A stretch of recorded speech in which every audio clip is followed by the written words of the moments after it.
भगवान विष्णु के वामन अवतार और राजा बलि की कथा। वामन अवतार का उद्देश्य। पौराणिक कथा के अनुसार सतयुग में राजा बलि, प्रहलाद के पौत्र का प्रभाव बहुत बढ़ गया था।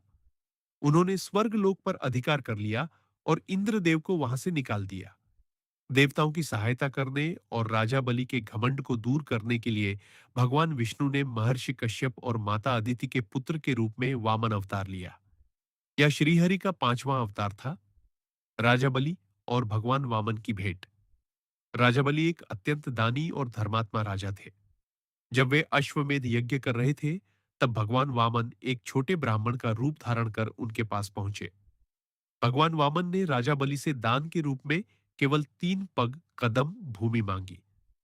गुरु शुक्राचार्य की चेतावनी। राजा बलि के गुरु शुक्राचार्य पहचान गए कि यह साधारण ब्राह्मण नहीं, बल्कि स्वयं भगवान विष्णु है। उन्होंने बलि को आगाह किया कि वे 3 पग भूमि देने का वचन न दें, क्योंकि इससे उनका सब कुछ छिन जाएगा। लेकिन राजा बलि अपने वचन के पक्के थे। उन्होंने गुरु की बात नहीं मानी और भगवान वामन को 3 पग भूमि देने का संकल्प कर लिया। 3 पग में ब्रह्मांड का मापन। जैसे ही बलि ने संकल्प लिया, भगवान वामन ने अपना विशाल रूप त्रिविक्रम धारण कर लिया। पहले पग में उन्होंने पूरी पृथ्वी को नाप लिया। दूसरे पग में उन्होंने देवलोक स्वर्ग को नाप लिया। अब तीसरे पग के लिए कोई जगह नहीं बची थी।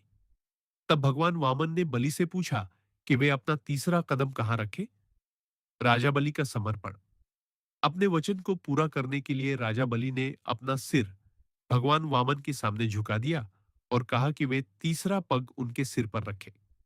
राजा बलि की इस भक्ति और सत्यनिष्ठा से भगवान अत्यंत प्रसन्न हुए। कथा का निष्कर्ष। भगवान वामन ने तीसरा पग बलि के सिर पर रखा और उन्हें पाताल लोक का राज्य सौंप दिया। इस प्रकार भगवान ने देवताओं को उनका स्वर्ग वापस दिलाया और राजा बलि को उनकी दानशीलता के कारण अमर कर दिया। लेख के अनुसार भगवान ने यह लीला इसलिए भी रची क्योंकि यदि राजा बलि का अश्वमेध यज्ञ पूरा हो जाता, तो इंद्र का सिंहासन हमेशा के लिए उनके पास चला जाता।